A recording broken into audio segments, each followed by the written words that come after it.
Waste ಮಾಡಲ್ಲ ಅಂತ. ಸ್ವಲ್ಪ ಏನು ಮಾಡಲ್ಲ ಹೊಸಬ್ರು ನೋಡಿದ್ರೆ ಪ್ಯಾಂಟ್ ಹಾಕೊಂಡಿರೋದಂದ್ರೆ ಹಂಗೆ ಡಾಕ್ಟ್ರು ರೂಢಿ ಆಗ್ಬಿಟ್ರೆ ಏನು ಮಾಡಿ ಬರೀ ಕಟ್ಟಿ ತಿಂತಾವ ಅವು. ಫಸ್ಟು ಗರಿ ತಿನ್ಕೊಂಡ್ಬಿಡ್ತಾವೆ, ಆಮೇಲೆ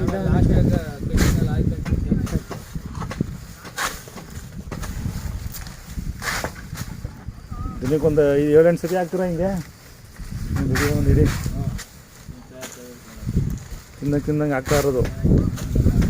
ರೇಷ್ಮೆ ಕಟ್ ಮಾಡೋದ ಅದು ಇಳಿಗೆ ಮನೆ ಥರನಾ?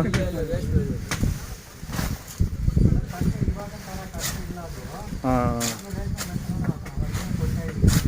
ಅಲ್ಲ ಹಿಂಗೆ ಕಟ್ ಮಾಡೋರು ಹಿಂಗೆ ಈಗ ಬಂದಿರೋದು ಸರ್ ಇದು ಲೇಟೆಸ್ಟ್.